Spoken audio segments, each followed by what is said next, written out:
তারা যে কত বড় ভয়াবহ অপরাধী হবে কিয়ামতের ময়দানে। ওই সমস্ত ব্যক্তিদেরকে কিয়ামতের ময়দানে আসামির কাঠগড়ায় দাঁড় করিয়ে দেওয়া হবে মানুষ খুনকারী হিসেবে।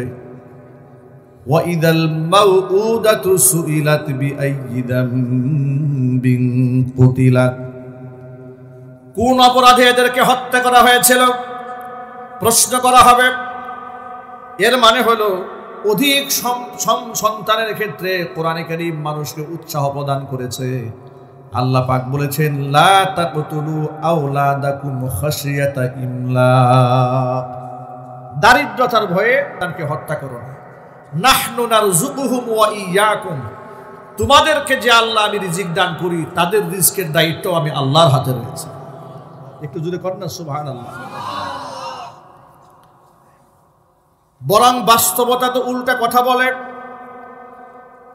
যারা বলেছে অধিক সংখ্যক সন্তান যদি পৃথিবীতে কেউ নেয় তাদের সংসারে অশান্তি, বারাকা নষ্ট হবে, এই সমস্ত কথা যারা বলেছে তারা উল্টা কথা বলেছে।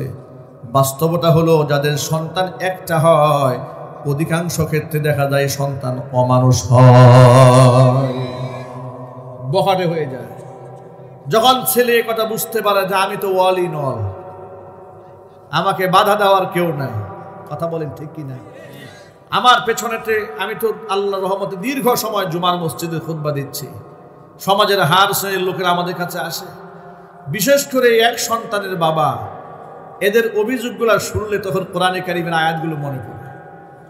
বলে হুজুর সন্তানটি এমন বখাটে হয়েছে, গলার মধ্যে ছুরি ধরেছে, মোটর সাইকেল কিনে না দিলে উপায় নেই। আমি বললাম শাসন করেন। শাসন করে কি করবো হুজুর, সন্তান বুঝে ফেলেছে ও আমার একমাত্র ছেলে। ছেলে আমাকে বলে তোমার সন্তান, আমি তোমার সম্পদ আমি খাবো না তো খাবে কি? এই কথা বলে আমাকে প্রেসার ক্রিয়েট করছে, বল প্রয়োগ করছে। আমি আপনাদের সামনে যে কথাটা বোঝাতে চাই সেটা হচ্ছে এই যে কোরআন মাজিদ আল্লাহ রাব্বুল আলামিন এমন একটা গ্রন্থ আমাদেরকে দান করেছেন, আমাদের সামনে এখন খোলা আছে। পৃথিবীর মধ্যে একমাত্র শ্রেষ্ঠ গ্রন্থ যা এভাবে ওপেন করে লাখো কোটি অজস্র বিলিয়ন মানুষের সামনে চ্যালেঞ্জ করে কথা বলা যায় যে এটাই হক, এটাই চূড়ান্ত, এর মধ্যে ভুল হওয়ার কোনো সম্ভাবনা নাই। পৃথিবীর কোন ধর্মগুরু তাদের ধর্মীয় গ্রন্থ নিয়ে এইভাবে ওপেনে কথা বলতে সাহস পাবে না, কারণ অনেক কিছু ভেজাল বের হয়ে আসবে যা বাস্তবতার সাথে কোনো মিল নাই, বৈজ্ঞানিকভাবেও প্রমাণিত নাই। এমনকি যেগুলো অসভ্য কালচারে রূপ দেয় এমন অসংখ্য কথা বিভিন্ন বই পুস্তকে পাওয়া গেলেও কোরআন এমন একটা নির্ভেজাল তথ্যভিত্তিক কিতাব, মানুষের সকল সমস্যার সমাধান দিয়েছে। সর্বকালের জন্য আল্লাহ পাকের শ্রেষ্ঠ উপহার কোরআন। জোরে বলেন সুবহানাল্লাহ। আজকে সমাজে স্বামী স্ত্রীর দূরত্ব বেড়েছে, ঠিক কিনা বলেন? তালাকের সংখ্যা, ডিভোর্সের সংখ্যা দিন দিন বেড়েছে। করোনাকালীন সময়ে টাঙ্গাইল জেলার সখীপুর অঞ্চলের একটা রিপোর্ট আমি পত্রিকাতে পড়েছিলাম। 6 মাসের সেখানকার কাজী অফিস থেকে তথ্য নেওয়া হয়েছিল। সেখানে একটি সমীক্ষণে দেখা গেছে যে 6 মাসের মধ্যে প্রায় সেখানে 800+ বিবাহ সংগঠিত হয়েছে, রেজিস্ট্রি করে বিবাহ হয়েছে 800-র মতো। আর ওই 6 মাসের মধ্যে একেবারে বিবাহ ভেঙে গিয়েছে প্রায় 600-এর মতো। খাতা কলমে 600-এর মতো বিবাহ ভেঙে গিয়েছে। যদি খাতা কলমেই 600 ভাঙে, বাস্তবতায় কতটা ভাঙে আন্দাজ করা যায়। আজকে স্বামী স্ত্রী যে দূরত্ব তৈরি হয়েছে, একের প্রতি একের যে সন্দেহ তৈরি হয়েছে, সমাজের মধ্যে শুরু হয়েছে পরকীয়া, শুরু হয়েছে জেনা, ব্যভিচার। আর মোবাইল নামক গজবটা কাছে থাকার কারণে, যে মোবাইল দিয়ে আপনি পৃথিবীর সমস্ত ভালো ভালো জিনিসগুলোও শিখতে পারেন, আবার এটা দিয়ে আপনি খারাপ জিনিসও দেখতে পারেন। আমরা যখন সফরে থাকি, কিতাবের বস্তা নিয়ে তো আমাদের চলা সম্ভব হয় না, তখন আমরা এখান থেকে কোরআন পড়ি, হাদিস পড়ি, তাফসির পড়ি। পৃথিবীর কোটি কোটি টাকার কিতাব অনলাইনে ছাড়া আছে, এখান থেকে লেখাপড়া করা যায়। আমরা যেমন কিতাব নিয়ে পড়ে থাকি, অসংখ্য বিপদগামী লোকেরা ঠিক এই মোবাইলের মধ্যে পর্নোগ্রাফি ভিডিও দেখে দেখে নিজের ঈমান এবং আমলকে ধ্বংস করে দিচ্ছে। শুধু তাই নয়, ঈমান এবং আমলকে শুধু এখানে ধ্বংস করছে তাই নয়, বান্ধবীদের সাথে পরকীয়া। কথা বলে যদি বলতে হবে, আছে না নাই? আমার এক খুব ঘনিষ্ঠ মুসল্লি একদিন আমাকে দুঃখ করে বলছে, হুজুর মাত্র 3 মাস হয়েছে বিবাহ করেছি, এমন এক অশান্তি সংসারে শুরু হয়েছে, না পারি কাউকে বলতে, না পারি সহ্য করতে। কি হয়েছে? যে 3 মাস হয়েছে বিবাহ করেছি, আমার স্ত্রী আমার বিছানায় শুয়ে শুয়ে তার বয়ফ্রেন্ডের সাথে ফোনে কথা বলে, এরপরে মেসেঞ্জারে চ্যাটিং করে। তো তাকে অনেকবার বাধা দিয়েছি, সর্বশেষ চূড়ান্ত পর্যায়ে সে আমাকে বলেছে, তুমি যদি আরেকবার আমার সাথে বাড়াবাড়ি করো তাহলে কিন্তু তোমার বিরুদ্ধে আমি নারী নির্যাতনের মামলা করে দেব। দেখেছেন, চুরি তো চুরি, আবার সিনা চুরি। বেটা কেমন বিপদে পড়েছে। সে বলে, হুজুর আমি একটা সম্ভ্রান্ত বংশের ছেলে, এখন আমি এই কথা না পারি কাউকে বলতে, না পারি সহ্য করতে, আমি যাব কোন পথে? আজকে বাংলাদেশে মানুষের তৈরি করা আইন থাকার কারণে আজকে এই দেশে নারী অধিকারের নামে চিৎকার চেঁচামেচি করতে করতে আজকে পুরুষদেরকে, অসংখ্য পুরুষদেরকে নির্যাতন করা হচ্ছে। কথা বলতে হবে, ঠিক কিনা বলেন? ধর্ষণের ক্ষেত্রে মাইল ফলক ধরা হয়েছে। কোনো মেয়ে যদি খালি গিয়া বলে যে অমুক ছেলে আমাকে ধর্ষণ করেছে, ব্যাস ছেলের নামে মামলা হয়ে যাবে। কিন্তু কোনো পুরুষ যদি একেবারে সকাল থেকে সন্ধ্যা পর্যন্ত থানা গিয়ে কান্নাকাটি করে অমুক মহিলা আমাকে ধর্ষণ করেছে, কোনো মামলা হবে না। কথা বলতে হবে তো, ঠিক কিনা বলেন? আচ্ছা, ধর্ষণের জন্য কি শুধু পুরুষরা দায়ী? একটু ইনসাফের সাথে আপনারা বলেন তো, ধর্ষণের জন্য কি শুধুমাত্র পুরুষরা দায়ী? তসলিমা নাসরিনের মতো জঘন্য মহিলা যারা এই সমাজের মধ্যে তৈরি হয়েছে, সমাজের মধ্যে ধর্ষণ, জিনা, ব্যভিচার তৈরি হওয়ার জন্য এরা অনেকটাই দায়ী। কথা বলতে হবে, ঠিক কিনা বলেন? আজকে এই সমাজ ব্যবস্থার মধ্যে এই অশান্তি পারিবারিকভাবে তৈরি হয়েছে কোরআনে কারিমের শিক্ষা থেকে মানুষ দূরে সরে যাওয়ার কারণে, আদর্শ থেকে আদর্শচ্যুতি ঘটার কারণে আজকে স্ত্রী স্বামীর কথা মান্য করছে না, স্বামীর সাথে মহব্বত তৈরি হচ্ছে না, আর স্বামীও ওই স্ত্রীর প্রতি কোনো প্রকার প্রেম ভালোবাসা তৈরি না হয়ে সে বান্ধবীদের সাথে প্রেম করে বেড়াচ্ছে। কেউ কারো হক আদায় করছে না। আমি আজকে আপনাদের সামনে মহাগ্রন্থ আল কোরআন সামনে নিয়ে এই ব্যাপারে কিছু কথা বলতে চাই। আল্লাহ রাব্বুল আলামিন কোরআন শরীফে কখনো এক পাক্ষিক কথা বলেন নাই। যেমন আমাদের বাংলাদেশে যত বুদ্ধিজীবী আছি, ওই বুদ্ধিজীবীগুলো নিজের বুদ্ধি দিয়া এমন এমন বুদ্ধি বের করেছে যে বুদ্ধি মানলে মানুষের আরো বিপদ বেড়ে যায়। যেমন নারী অধিকারের নামে যত স্লোগান বাংলাদেশে আছে, ওই স্লোগান যদি কোনো মহিলা বাস্তব জীবনে অ্যাপ্লাই করতে চায়, রাস্তাঘাটে ধর্ষিতা হওয়া ছাড়া তার কোনো উপায় নাই। নারীরা কি বলেছে? আমি কোথায় গিয়েছি, কি পড়েছি, দুষ্টা আমার নয়, ধর্ষক দুষ্টুর। ওদের স্লোগান, আমি কোথায় গিয়েছি, কি পড়েছি, দুষ্টা আমার নয়। এটা প্রতিবাদের ভাষা ওদের। ওদের প্রতিবাদের ভাষা হচ্ছে দেহ আমার, সিদ্ধান্ত আমার। ওদের প্রতিবাদের ভাষা হচ্ছে আমার গায়ে 3 পিস থাকবে না, কামিজ থাকবে না, শর্ট কামিজ থাকবে না, জিন্স থাকবে, সিদ্ধান্ত আমার। মৌলবীদের বলার কিচ্ছু নাই। দেখুন, একপাক্ষিক কথা, পাগলের প্রলাপ। আপনি যদি আগুন এবং মোম পাশাপাশি রাখেন, নিশ্চয়ই আগুনের তাপে মোম গলবে, এটা একটা স্বাভাবিক ব্যাপার। কথা বলেন না, ঠিক কিনা বলেন? আল্লাহ রাব্বুল আলামিন নারী এবং পুরুষকে ভিন্ন ভিন্ন হরমোনে তৈরি করেছে। নারীর প্রতি পুরুষের, পুরুষের প্রতি নারীর একটা আকর্ষণ, এটা সৃষ্টিগতভাবে আল্লাহ পাক তৈরি করেছে। কিন্তু সেই পবিত্র আকর্ষণ যেন নাপাক না হয়, এই জন্য আল্লাহ রাব্বুল আলামিন নারী পুরুষের পর্দার বিধান দিয়েছেন। আবার জৈবিক চাহিদার যেন অবক্ষয় না ঘটে, এই জন্য আল্লাহ পাক বিবাহের বিধান দান করেছেন। সুবহানাল্লাহ বলবেন না? কি সুন্দর জীবন ব্যবস্থা ইসলামে উপহার দিয়েছে আল্লাহ রাব্বুল আলামিন। বিবাহের ক্ষেত্রেও দেখুন, স্বামী স্ত্রীর মিল মোহাব্বত তৈরি তখন থেকেই হবে যখন স্ত্রী একজন উপযুক্ত স্বামী পাবে আর স্বামী একজন উপযুক্ত স্ত্রী পাবে।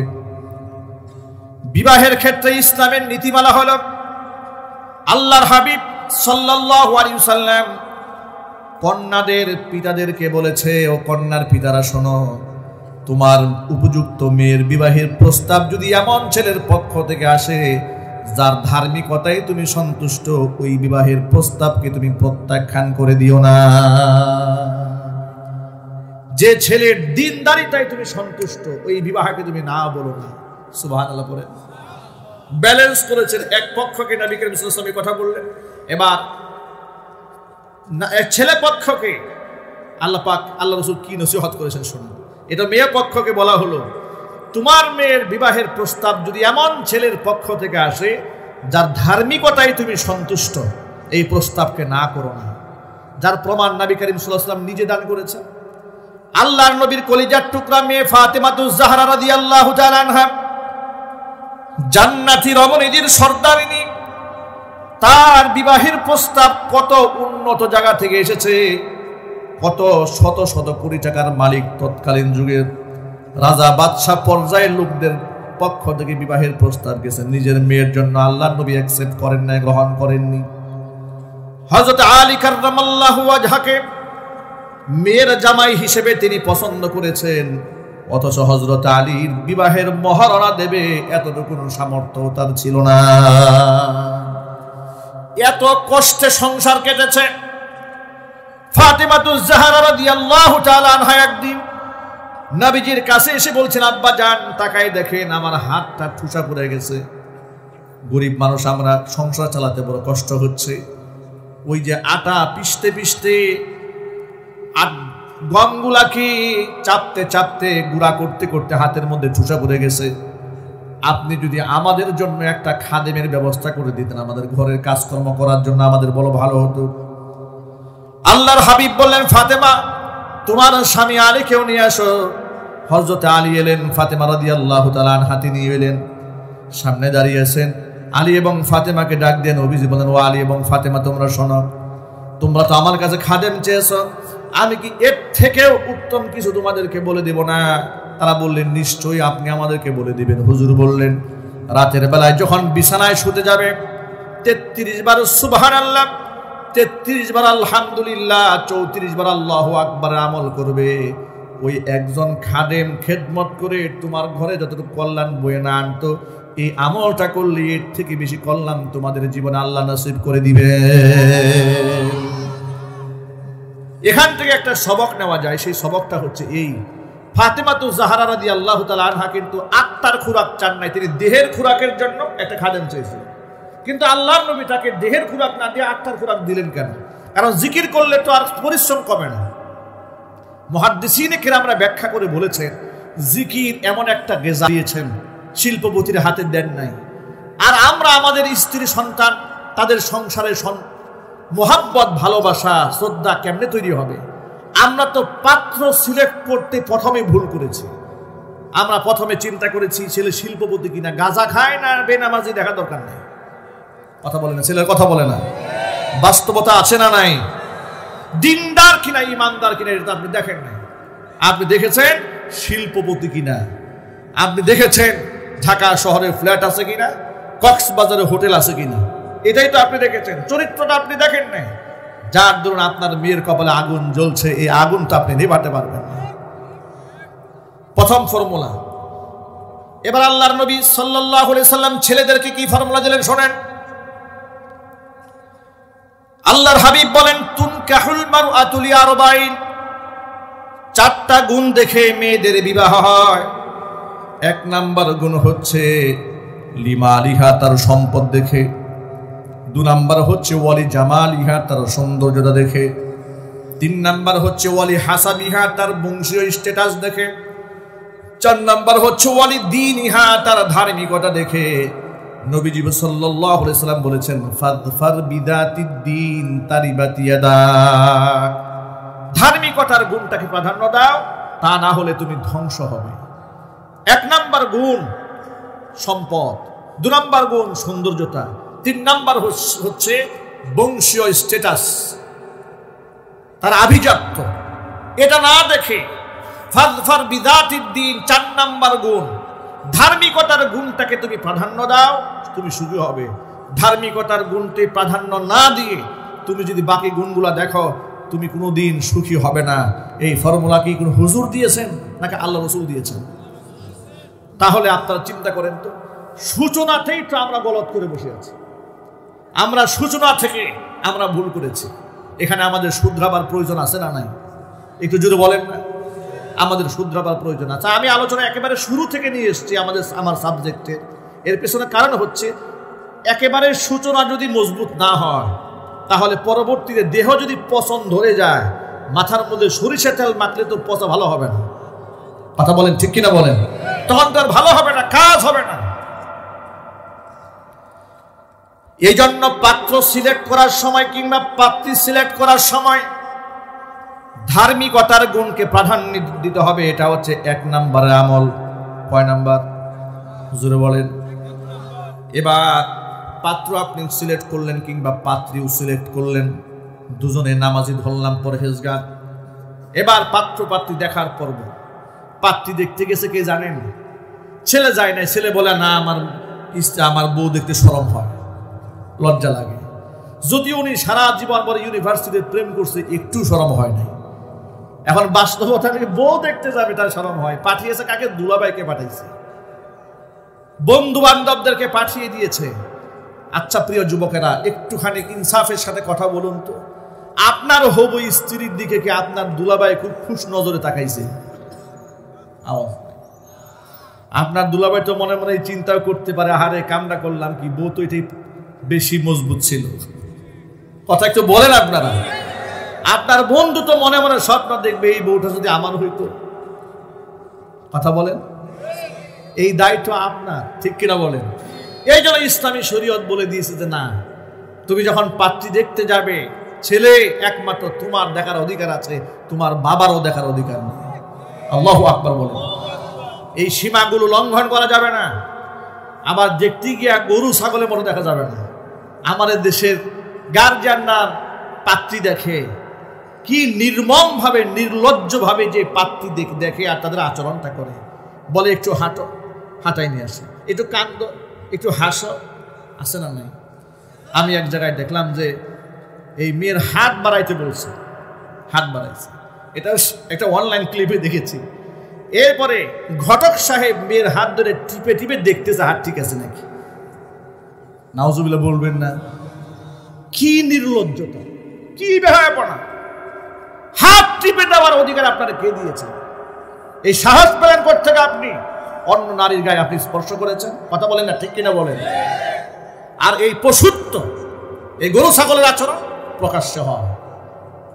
নির্লজ্জতা, বেহায়াপনার একটা সীমা থাকা উচিত। আপনার সংসার শুরু কবে করতে, আপনি শুরু থেকেই তো হারাম কাজ শুরু করে দিয়েছেন। কথা বলেন ঠিক কিনা? এরপরে পর্ব গেল এটা।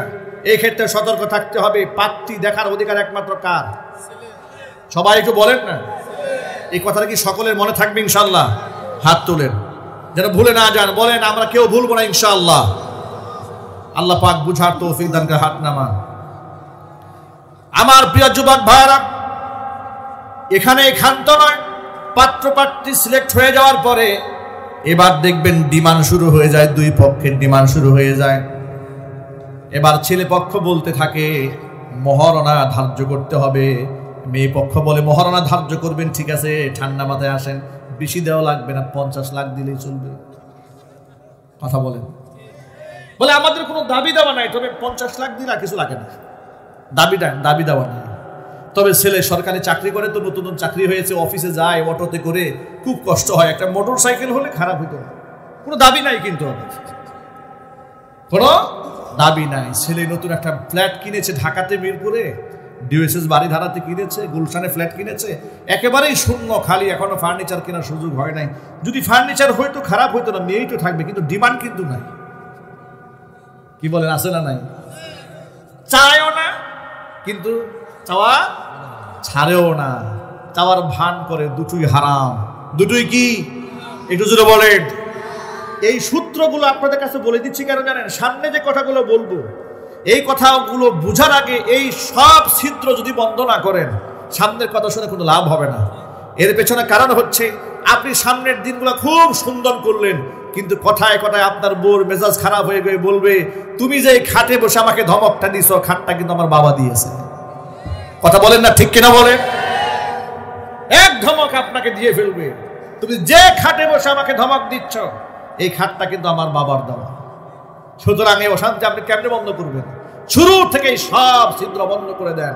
যৌতুকবিহীন সম্মানের সাথে স্ত্রীকে নিয়ে আসেন, মহারণা ধার্য করে। কোন সুবহানাল্লাহ। একদিক থেকে যেমন যৌতুকবিহীন বিবাহ করবেন, 2 নাম্বার আবার মহারণাও যেন স্বামীর উপর জুলুম না হয়, এই ব্যাপারটাও খুব খেয়াল করতে হবে। নবী করিম সাল্লাল্লাহু আলাইহি সাল্লাম তিনি মহারণা মানুষের জন্য একেবারে হালকা করে দিয়েছেন। আল্লাহর হাবিব সাল্লাল্লাহু আলাইহি সাল্লাম বলেছেন, মহারণা বেশি ধার্য করার মধ্যে যদি কল্যাণকর হতো, নিশ্চয়ই আমি আমার স্ত্রী কিংবা কন্যাদের জন্য অনেক হারে মহারণা ধার্য করে দিতাম। বেশি মহারণা ধার্য করার মধ্যে কোনো ফুটানি নাই। ফুটানি হচ্ছে আপনি যা ধার্য করেছেন তা সম্পূর্ণ আদায় করা। আল্লাহ পাক যেন কবুল করেন। আমরা কি কথাগুলো মনে রাখতে পারবো না ইনশাআল্লাহ? আরেকটা বিদআত সমাজের মধ্যে আছে, সেটা হচ্ছে বিবাহ দিন ধার্য করা হয়ে গেল, ছেলের বাড়ির পক্ষ থেকে মেয়ের বাড়িকে বলা হচ্ছে যা আমাদের তো দাবি দাবা নাই, তবে আমাদের কিছু আত্মীয় স্বজন মোটামুটি একটু বেশি আছে, বন্ধু বান্ধব, আমরা বেশি লোক আসবো না, তবে 400-500 মানুষের আয়োজন হলেই চলবে। কথা বলে না, একটু জুড়ে বলুন, আছে না নাই? বেশি লোক আসবো না, মনে করেন 150-200 গাড়ি আসবে। এরপরে শুরু হয় সিরিয়াল বাই সিরিয়াল, গাড়ি যাচ্ছে তো যাচ্ছে, কার বিয়ে, অমুকের ছেলের বিয়ে, কার সাথে অমুকের মেয়ের সাথে বিবাহ, একেবারে পদ্মা সেতু গাড়ি দিয়ে ভরে ফেলছে। কথা বলেন ঠিক কিনা বলেন? আচ্ছা, গাড়ির বহর নিয়ে যা আপনি যাচ্ছেন, আপনি যে গাড়ির বহর নিয়ে যাচ্ছেন, এটার নাম কি নাম দিয়েছে? বরযাত্রা। বাংলাদেশের একজন শেখ, আমার খুব প্রিয় মানুষ, শেখ আহমদুল্লাহ হাফিজাহুল্লাহ, আল্লাহ পাক তার নেক হায়াত দারাজ করেন, জোরে কোন আমিন। তিনি ঠান্ডা মাথায় সুর সার সারা এত সুন্দর সুন্দর দামি দামি কথাবার্তা মাঝে মাঝে বলেন, একেবারে দিল ঠান্ডা হয়ে যায়।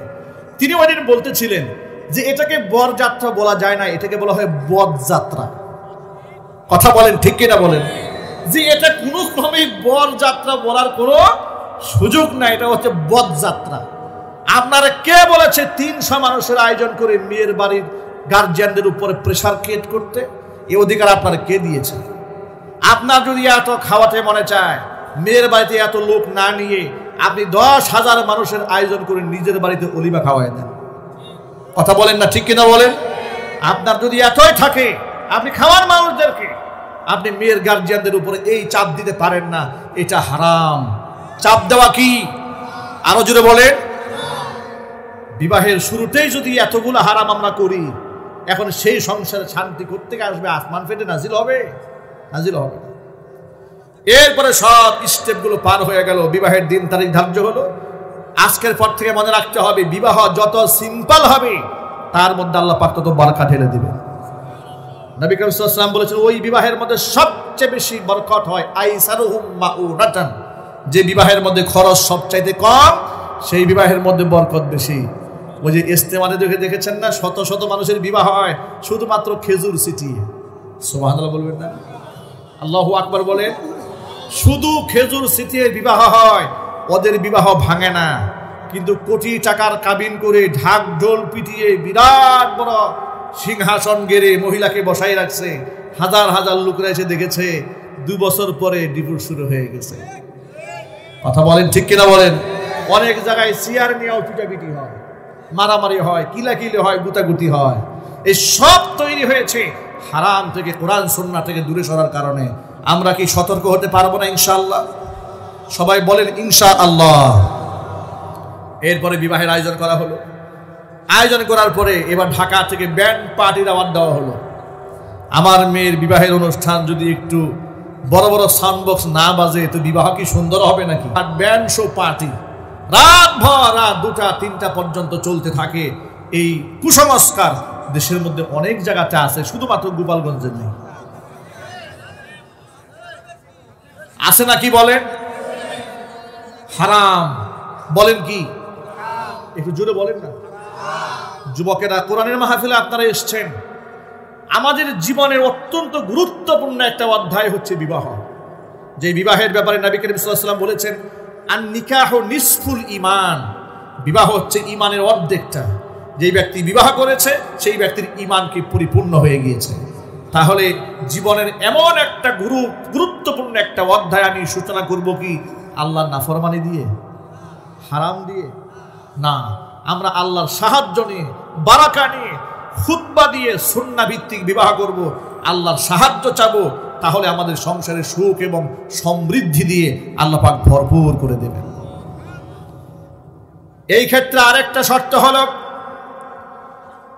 আল্লাহর নবী রাহমাতুল লিল আলামিন অল্প বয়সে বিবাহের প্রতি উৎসাহ প্রদান করেছেন। যদিও আমাদের সমাজের মধ্যে বিবাহের দিন যত পিছায় তারা নিজেকে খুব ক্রেডিট মনে করে। কথা বলেন, ইদানিং আবার কি ফেতনা শুরু হয়ে গেল বুঝলাম না। ছোট ছোট মেয়েরা বিবাহ করে দাদার বয়সী লোকদের। কথা বলেন, কথা বলেন। কি খন্দকার মুশতাক আর তিশা দম্পতি, কোরআনের মাহফিলের নাম না বলে পারলামই না এদের যন্ত্রণায়। এরা তো ফেসবুক অনলাইন ধ্বংস করেছে, যুবকদেরকে শেষ করে দিয়েছে, টেলিভিশন মিডিয়া সাংবাদিকদের মাথা তো নষ্ট করেছে, সর্বশেষ বই মেলাটাকে ফসায় ফেলছে। কথা বলেন, ঠিক কিনা বলেন? ওরা নাকি বই মেলায় বই লিখেছে ওদের ভালোবাসার গল্প। নাউজুবিল্লাহি মিন যালিক। কথায় কথায় বলে আমরা টাকা দেখে বিবাহ করি নাই, মোহাব্বত করে বিয়ে করছি। তো মোহাব্বত করে বিয়ে করছো, আমাদের এলাকার লালসান আছে, বউ মারা গেছে 40 বছর আগে, এর বিয়ে করো। কথা বলে না কেন? না, তাকে বিয়ে করবে না, পয়সার গ্রান যেখানে পাবে সেখানে দৌড়াবে। কথা বলেন, ঠিক কিনা? আল্লাহ এই ভাইদেরকে ঈমান আমল হেফাজত করার তৌফিক দান করুন। যিনি বিবাহ করলেন তিনি আবার 60 বয়স। সাংবাদিকরা বললেন আপনি 18 বছরের মেয়েকে বিবাহ করেছেন, আপনার বয়স 62 বছর, তো কাজটা কেমন হয়ে গেল? তিনি বলেন দেখেন, এটা তো আমাদের ধর্মে আছে যে 4টা বিবাহ করা যায়। এরপরে সৌদি আরবের মতো রাষ্ট্রে সেখানে 90 বছরের বুড়ারাও অল্প বয়সের মেয়েদেরকে বিবাহ করে। মানে বুঝাইলো এত ধর্মকর্ম মানে, এত সৌদি আরবকে মানে। সৌদি আরবের বিবাহ খুব মজা লাগছে, কিন্তু সৌদি আরবের পর্দা মজা লাগে নাই। কথা বলে না কেন? সৌদি আরবের লোকেরা কি ওর মতো লম্পট বদমাশদের মতো যৌন সুরসুরি দিয়ে গোটা সমাজের মধ্যে ফিতনা তৈরি করে? না, ফিতনা তৈরি করে না। এরা হচ্ছে সমাজের মধ্যে ফিতনা এবং ফাসাদ তৈরি করছে। এদেরকে দমন করা উচিত। কথা বলেন, ঠিক কিনা বলেন? এদেরকে দমন করা উচিত। আমি বুঝি না এদেশের প্রশাসনের দৃষ্টিভঙ্গি কোন দিকে যায়। প্রশাসনকে খালি এই চিন্তায় থাকে কোন জায়গায় হুজুরা মাহফিল করে দেখি একটু বন্ধ করা যায় কিনা। কথা বলে না কেন? কোন বক্তা কি ওয়াজ করে দেখি একটু লালকালি দেওয়া যায় কিনা। ওই চিন্তা না করে এই তিশা দম্পতির মতো যারা গোটা সমাজকে নষ্ট করার পায় তারা চালাচ্ছে। একটা ক্রাইমের সাথে জড়িত ডাক্তার সাবরিনা, এই নষ্টা ভ্রষ্টা মহিলাটি করোনাকালীন সময়ে ভুয়া ডাক্তারি সার্টিফিকেট দিয়ে অসংখ্য মানুষের জীবনকে হুমকির মুখে ঠেলে দিয়েছেন। কত বছর জেল থেকে বের হয়ে এসছে, এখন উনি সেলিব্রিটি বনে বই নিয়ে বই মেলায় চলে গেছে। তাদের পিছনে লাগা উচিত যে লম্পট বদমাশদের লিখিত কোনো বই মুসলমানের দেশে চলতে পারে না।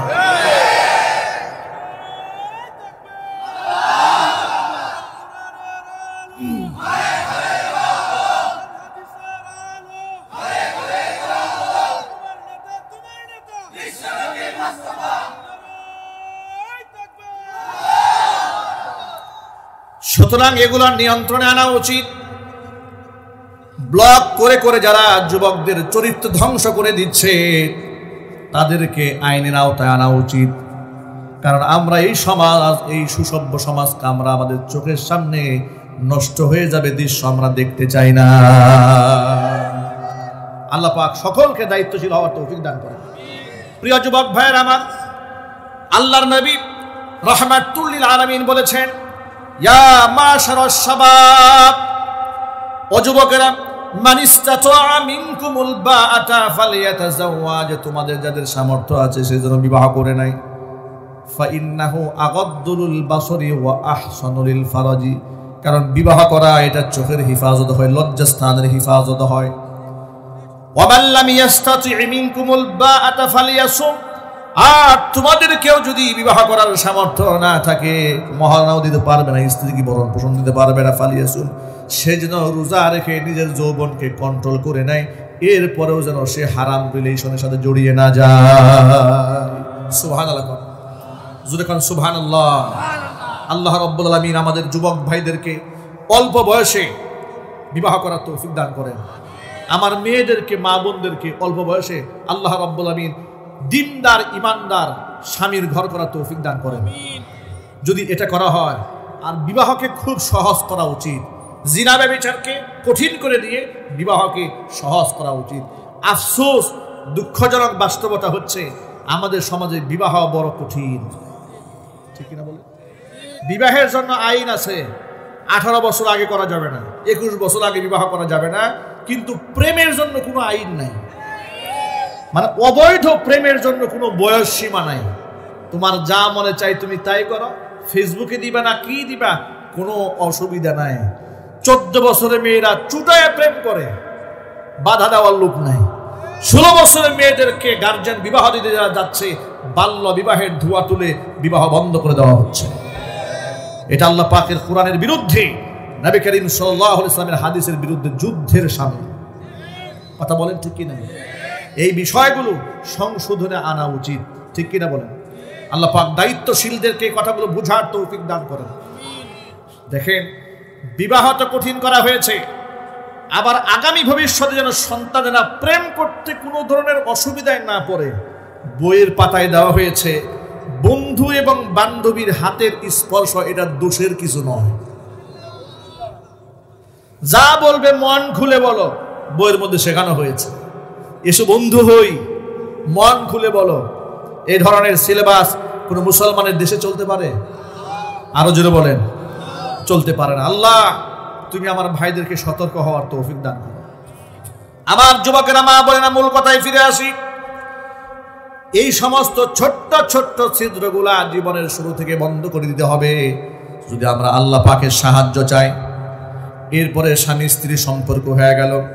কোরআন মাজিদ বলে দিয়েছি, ওয়ালাহুন্না মিসলুল্লাযী আলাইহিন্না বিল মারুফ। ও পুরুষরা, কান খুলে শুনে রাখো, নারীদের উপর শুধু তোমাদের অধিকার চলবে, আর তোমাদের উপরে নারীদের কোনো অধিকার নাই, এই কথা যেন আবার মনে না করো তোমরা। ওয়ালাহুন্না মিসলুল্লাযী আলাইহিন্না বিল মারুফ। একটা নারীর উপরে পুরুষের যেমন অধিকার আছে, পুরুষের উপর নারীরও হুবহু তেমনই অধিকার আছে। অধিকারটা কে দিয়েছেন? কে দিয়েছেন? আল্লাহ পাক দিয়েছেন। দেখেন, কোরআন মাজিদ আল্লাহ রাব্বুল আলামিন মা বোনদের পক্ষ হয়ে যে কত কথা বলছেন। আগে কোন সুবহানাল্লাহ। আমি অনেক মাহফিলে বলেছি, আমাদের বাংলাদেশে কিংবা গোটা পৃথিবীতে যত নারীবাদী সংগঠন আছে, সব সংগঠনের নেতা কর্মীরা সারা জীবনে নারীদের পক্ষে যা বলেছে, তাদের সমগ্র কথাগুলো এক পাল্লায় দিলে নারীদের পক্ষ হয়ে আল্লাহ কোরআনে, আল্লাহ রাসূল তার হাদিসে যা বলেছেন, এর একটা আয়াত কিংবা একটা হাদিসের সমতুল্য তারা কথা বলতে পারবে না। এত দামি দামি কথা নারীদের পক্ষে আল্লাহ পাক বলেছেন। সুবহানাল্লাহ। দেখেন কি সুন্দর একটা কথা আল্লাহ পাক দান করেছেন কোরআনে নারীদের ব্যাপারে। আল্লাহ পাক বলেছেন, ওয়াশিরুহুন্না বিল মারুফ। তোমরা নারীদের সাথে খুব ন্যায় সঙ্গত আচরণ করো, তাদের উপর জুলুম করবে না, তাদেরকে মারবে না, গালমন্দ করবে না, টর্চার করবে না। ফাইন কারিহুতুমুহুন্না, তাদের কোনো আচরণে, তার কোনো ব্যবহারে তোমার মনে কষ্ট লেগেছে, তোমার তার প্রতি একটু ঘৃণা তৈরি হয়েছে, কিংবা সে একটু অপছন্দের কাতারে চলে যাচ্ছে, ফাআসা আন তাকরাহু শাইআ ওয়া ইয়াজআলাল্লাহু ফীহি খায়রান কাসীরা। তুমি যে জিনিস অপছন্দ করছো, এমন তো হতেও পারে সেই অপছন্দনীয় কোনো জিনিসের মধ্যে আল্লাহ তোমার জন্য কল্যাণ রেখে দিয়েছেন। সুবহানাল্লাহ বলবেন। আচ্ছা, নারীদের পক্ষ হয়ে এত দামি কথা পৃথিবীর কেউ বলেছে? আরো জোরে বলেন। সারা পৃথিবীর মানুষ কি বলেছে? নারী খারাপ, এর পিটাইয়া হাড্ডি গুড্ডি ভাঙ্গা গর্তে বের করে দে। কথা কোন? সমাজ এটা বলেছে। আল্লাহ পাক বলেন, ফাআসা ইন তাকরাহু, যদি তোমরা ফাইন কারিহতুমুহুন্না, এদের আচরণে তোমার একটু বিরক্তি তৈরি হয়েছে, তা তোমার স্ত্রীর উপরে, তুমি তার ব্যাপারে চূড়ান্ত সিদ্ধান্ত নিতে যেও না। তুমি এটাও তো চিন্তা করতে পারো যে যার আচরণে একটু আমি আঘাত পেয়েছি, তার তো গোষ্ঠী উদ্ধার করে ফেলছে। বাস্তবতা আছে না নাই? আরো জোরে বলেন, আছে না নাই? আবার শয়তান তো রগ রেশায় থাকে। বন্ধুকে ফোন দিয়েছে, আর এখন তো সমাজের মধ্যে বন্ধুর কোনো অভাব নাই, স্বামীর চাইতে বন্ধুর গুরুত্ব বেশি, ঠিক কিনা? বন্ধুকে ফোন দিয়েছে, বন্ধু বলছে তাই নাকি? বলে হ্যাঁ, আমার স্বামী আমার সাথে এমন আচরণ করেছে। গোষ্ঠী কিনা এই স্বামী? তোর মতো সুন্দরী মেয়েকে বিবাহ করার মতো পাত্রের অভাব নাই দুনিয়াতে। ধান সিটালে কাকের অভাব নাই। এর সংসার করতে হবে, তো এর দাসত্ব মেনে চলতে হবে, দরকার নাই, বের হয়ে আস। বুদ্ধি দিয়ে দিছে।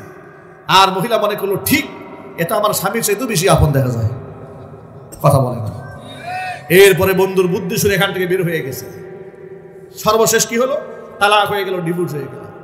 তালাক এবং ডিভোর্স হওয়ার পরে যারা তাকে উস্কায়া এরপরে এখান থেকে ফুসলিয়ে বিবাহ বিচ্ছেদ ঘটিয়েছে, 1 বছর 2 বছর তাদের কাছে খুব সে যত্নের ছিল, আদরের ছিল। একটা সময় এই মহিলাটি সবার কাছে, তার ভাইয়ের কাছে, তার মায়ের কাছে, বন্ধুর কাছে, আত্মীয় স্বজনের কাছে, সকলের কাছে বোঝা হয়ে দাঁড়িয়েছে। এখানে শেষ নয়, সে সেকেন্ড ম্যারেজ করেছে, দ্বিতীয় বিবাহ করেছে।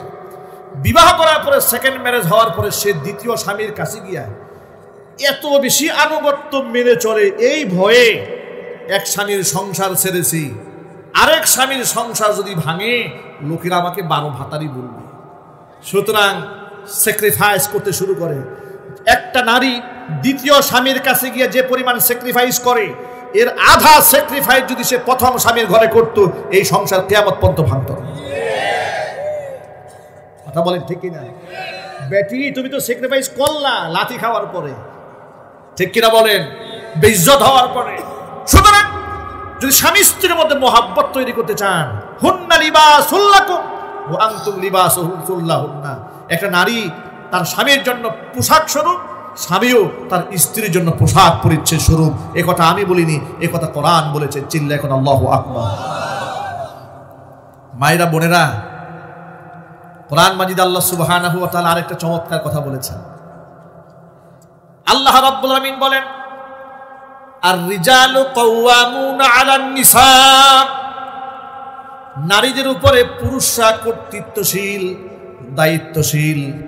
এই দুনিয়াতে নাস্তিকদের কোরআন শরীফের যতগুলো আয়াত নিয়ে প্রশ্ন আছে, এটা হচ্ছে অন্যতম একটা জায়গা।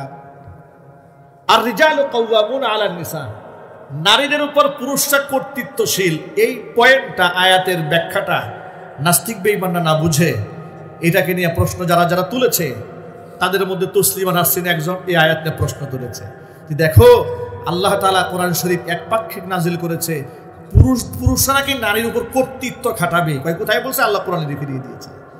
অথচ এর না বুঝলো আল্লাহ পাক কি বুঝিয়েছেন, এই ছোট্ট ব্যাখ্যাটা বলেই আমি আমার আলোচনার শেষ প্রান্তে একেবারেই চলে এসেছি, বিদায় হবে ইনশাআল্লাহ।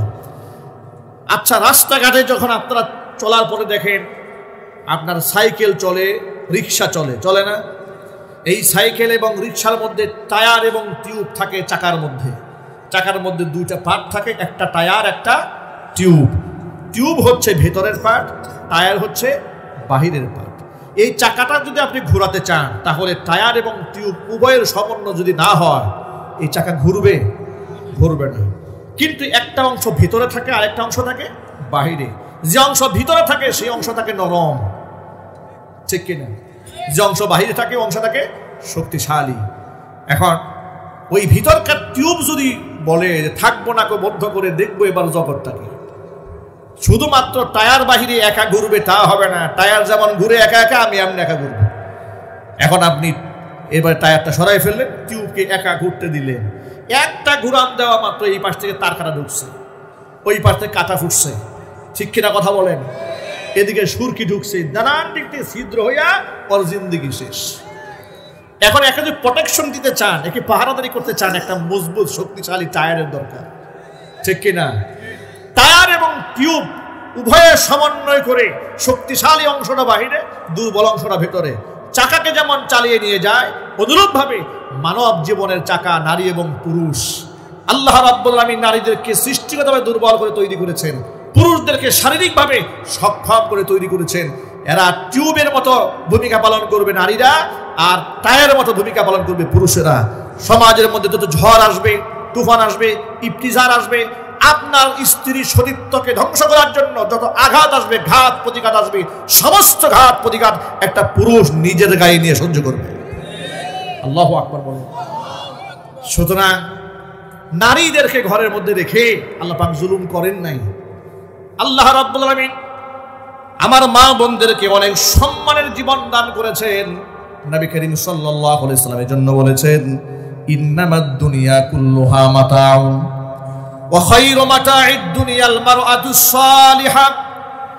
নিশ্চয়ই দুনিয়ার যা তোমরা দেখতে পাও সব হচ্ছে দুনিয়ার সামগ্রী, আর এই দুনিয়ার সামগ্রীর মধ্যে শ্রেষ্ঠতম সামগ্রীর নাম হচ্ছে নেককার নারী। নারীদেরকে কোনো জায়গায় অবজ্ঞা করা হয়নি, তুচ্ছ তাচ্ছিল্য করা হয়নি, বরং সকল ক্ষেত্রে নারীর মর্যাদা বাড়িয়ে দেওয়া হয়েছে।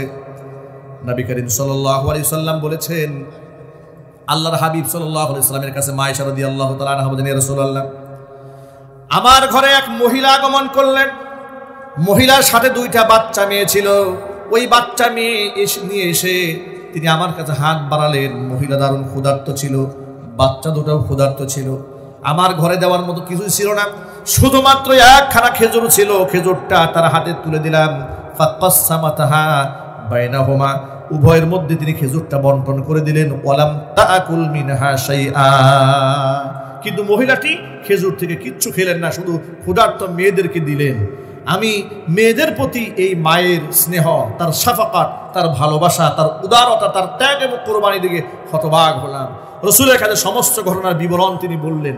হুজুর বললেন, মানুবতুল ইয়ামিন হাদিহিল বানাতি বিশাইইন ফাআহসানা ইলাইহিন্না, এই দুনিয়াতে কন্যা সন্তান দ্বারা যারা পরীক্ষিত হয়, মানে যাদের কন্যা সন্তান থাকে কিংবা কন্যা সন্তানের দায়িত্ব যারা পালন করে, যদি কন্যা সন্তানের উপর বিরক্ত না হয়, মোহাব্বত করে, ভালোবাসে, তাদের প্রতি ইহসান করে, কিয়ামতের ময়দানে এই সমস্ত মেয়েগুলো জাহান্নামে যেন বাপমা না যায়, গার্জেনরা না যায়, ঢাল হয়ে সামনে দাঁড়ায় যাবে। সুতরাং মেয়েদেরকে কোথায় ঠকানো হয়েছে? সকল ক্ষেত্রে আমার মা বোনদের অধিকার ইসলাম নিশ্চিত করে দিয়েছে। স্ত্রীর সমস্ত অধিকার ইসলাম নিশ্চিত করেছে। কোন সুবহানাল্লাহ। সুতরাং মায়েরা বোনেরা, স্বামীর প্রতি কোনোভাবে অশ্রদ্ধাশীল হওয়া যাবে না। ছোট্ট একটা হাদিস আপনাদেরকে শোনাচ্ছি। নবী করিম সাল্লাল্লাহু আলাইহি ওয়াসাল্লামের কাছে এক ব্যক্তি তার মেয়েকে নিয়ে আসছে। কাকে নিয়ে এসছে? মেয়েকে নিয়ে আসার পরে বলছেন, ইয়া রাসূলুল্লাহ, আমার এই মেয়েটা কোনোভাবে বিবাহ করতে চাচ্ছে না, বিবাহ বলবে না, বিবাহ করবে না। হুজুর জিজ্ঞেস করলেন, মেয়েকে বললেন যে আতিই আবাকি, তুমি তোমার বাবার কথা শোনো। মেয়েটি বলছে, ইয়া রাসূলুল্লাহ, আমি ততক্ষণ পর্যন্ত বিবাহ করব না যতক্ষণ না পর্যন্ত আপনি আমাকে না বলবেন একটা স্ত্রীর উপরে স্বামীর কতটুকু হক আছে। আমি আগে হকটা জানতে চাই, আমি আগেই বিবাহ করে বিপদ বলবো নাকি? আপনি আমাকে বলে। নবী করিম সাল্লাল্লাহু আলাইহি সাল্লাম চুপ থাকলেন, কিছু বললেন না। মেয়েটি নাসরবান্দা, ফারাদ্দাতাহা, আবার কওলাহা, তার কথাকে তিনি আবার রিপিট করলেন, হে রাসূল, আপনি তো বললেন না একটা স্ত্রীর উপরে স্বামীর কি হক আছে? নবী করিম সাল্লাল্লাহু আলাইহি সাল্লাম তখন বললেন, কোনো একটা স্বামীর গায়ে যদি ক্ষত হয়, ঘা হয়, সে ঘার মধ্যে যদি রক্ত, পুজ, পানীয় বের হয়, আর সেই পুজ যদি স্ত্রী তার জিহ্বা দিয়ে চেটে পরিষ্কার করে, এরপরেও স্বামীর হক স্ত্রী আদায় করে শেষ করতে পারবে। আল্লাহু আকবার বলবেন। আপনি কি এ কথার গভীরতা বুঝতে পেরেছেন? আন্দাজ করতে পেরেছেন? আনুগত্যের সর্বোচ্চ সীমা একটা নারীকে দেওয়া হয়েছে। আল্লাহ নবী সাল্লাল্লাহু আলাইহি ওয়াসাল্লামের এই কথা শুনে ওই মেয়েটি বলছে, ওয়াল্লাযী, আমি আল্লাহর কসম করে বলছি, আল্লাযী বাসাকা বিল হক, যে রব আপনাকে সত্য দিয়ে পাঠিয়েছে, লা আতাজাওয়াজু আবাদা, আমি কোনোদিন বিবাহ করব না। এত বড় গুরু দায়িত্ব স্বামীর, এটা আমি পালন করতেও পারবো, বিবাহ করব না। নবী করিম সাল্লাল্লাহু আলাইহি সাল্লাম মেয়ের গার্জিয়ানদেরকে বললেন, মেয়ের পারমিশন পাবে না যতক্ষণ, বিবাহ দিতে পারবে না ততক্ষণ। চিল্লায় বলেন আল্লাহু আকবার। ইসলাম কত অধিকার মা বোনদেরকে দিয়েছে, আবার স্বামীর কত গুরুত্ব দায়িত্ব দিয়ে দিয়েছে নারীর উপরে। আজকে সেই নারীরা স্বামীর উপরে জোর আওয়াজে কথা বলে, বিয়াদবির মতো আচরণ করে, স্বামীর কথা বাদ দিয়ে ঘরের বাহিরে চলে যায়, স্বামীর অপছন্দের মানুষদেরকে ঘরের মধ্যে না জায়গা দেয়। বাস্তবতা আছে কিনা বলেন? অশান্তি কি সংসারে এমনি সৃষ্টি হয়েছে? এমনিতে সৃষ্টি হয় নাই, শরীয়তের সমস্ত সীমাকে লঙ্ঘন করার কারণে আজকে অশান্তির আগুন দাও দাও করে জ্বলছে। আল্লাহর নবী সাল্লাল্লাহু আলাইহি সাল্লাম হাদিস শরীফের মধ্যে বলেছেন, লাউ কুনতু আমিরান আহাদান আইয়াসজুদা লিগাইরিল্লাহ, আল্লাহকে বাদ দিয়া যদি পৃথিবীর কোনো মানুষকে মানুষের পায়ে সিজদা দেওয়ার পারমিশন আমি দিতাম, লা আমারাতুল মারআতা আন তাসজুদা লিজাওজিহা, তাহলে আমি নারীদেরকে বলতাম তারা যেন স্বামীর পায়ে সিজদা দেয়। ওয়া ইন্নাল মারআতা লা তুআদ্দি হাক্কা রাব্বিহা হাত্তা তুআদ্দিয়া হাক্কা যাওজিহা, একটা নারী যতক্ষণ না পর্যন্ত তার স্বামীর হক আদায় করতে না পারবে ততক্ষণ পর্যন্ত তার রবের হক আদায় করতে পারবে না। সে যতই নামাজ পড়ুক, যতই পর্দা করুক, যতই দান সৎকা করুক না কেন, স্বামীর সন্তুষ্টি যদি না থাকে সঙ্গত কারণে, তাহলে ওই নারী আল্লাহর জান্নাতে যেতে পারবে না। সুতরাং আমার কণ্ঠের আওয়াজ নিশ্চয় আপনার কর্ণকুহরকে স্পর্শ করছে। আল্লাহ নবী সাল্লাল্লাহু আলাইহি সাল্লাম মেয়েদেরকে ডেকে বলেছেন, ইয়া মাশারান নিসা তাসাদ্দাকনা ফা ইন্নী উরিতুকুন্না আকসার আহলিন নার। ও মহিলারা, বেশি বেশি আল্লাহর রাস্তায় তোমরা দান করো, কারণ তোমাদের সংখ্যা অধিক আমাকে দেখানো হয়েছে জাহান্নামের ভিতরে। তখন মেয়েরা জিজ্ঞেস করলেন, ইয়া রাসূলুল্লাহ, কোন সে অপরাধে নারীরা অধিকার জাহান্নামে যাচ্ছে?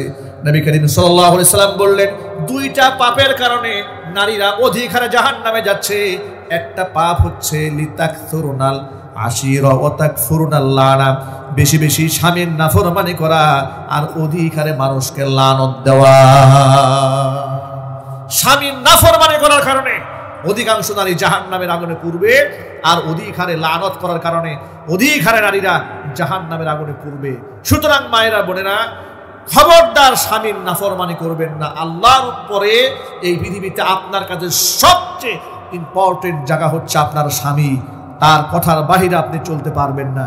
এভাবে স্বামীদের অধিকারের ব্যাপারে যেমন কঠিনভাবে বলে দেওয়া হয়েছে, আবার স্বামীরাও যেন এই অধিকার নিয়ে স্ত্রীর উপর রাজা বাদশার মতো এমন হয়ে নিজেকে রাজা বাদশা মনে করে স্ত্রীকে দাস দাসীর মতো আচরণ করবে, তা যেন করতে না পারে।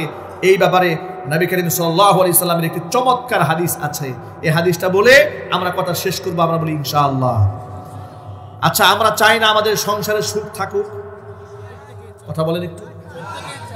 একেবারে নামাজি বেনামাজি যত লোক আছে সবাই চায় যে সংসারে সুখ থাকুক। তবে মূলনীতি এটা, যে ঘরে আল্লাহর ইবাদত হয় না, যে ঘরে আল্লাহর সুখ, আল্লাহর ইবাদত হয় না, সে ঘরে আল্লাহ পাক রহমত নাজিল করে না। ঠিক কিনা বলেন? এটা হলো প্রথম কথা। দ্বিতীয় নম্বর কথা হচ্ছে, নবী করিম সাল্লাল্লাহু আলাইহি সাল্লাম বলেছেন, ইন্নাল মারআতা খুলিকাত মিন দিলাইন, নারীদেরকে সৃষ্টি করা হয়েছে বাঁকা হাড় দিয়ে। সুতরাং হে পুরুষেরা শোনো, ইদা আকামতাহা কাসারতাহা, এটাকে বেশি টাইট দিতে যেও না, তাহলে ভেঙে ফেলবে। বেশি সোজা করতে যেও না, ও তৈরি হয়েছে বাঁকা হাড়ে, একেবারে জিলাপির মতো সোজা। কথা বলে না কেন? সুতরাং এটাকে একটু মাথায় নিয়ে চলতে হবে, মেন্টালিটি এমন রাখতে হবে যে এটা সোজা করতে গেলে ভেঙে যাবে। ওয়া ইদা ইসতামতা'তা বিহা ইসতামতা'তা বিহা ওয়া ফিহা ইওয়াজুন, আর যদি একে নিয়ে সুখের সংসার করতে চাও তাহলে ওর একটা একটু এদিক সেদিক আচরণটা ম্যানেজ করে নিয়েই তোমাকে চলতে হবে। সুবহানাল্লাহ। নারীদের পক্ষে এত সুন্দর কথা আল্লাহ রাসূল বলে দিয়েছেন। এই মূলনীতি আপনি অবলম্বন করবেন। যখন দেখবেন আপনার বউয়ের মেজাজ খারাপ হয়ে গেছে, আপনি চুপ হয়ে যান, কথা বলবেন না। ঠিক কিনা বলেন?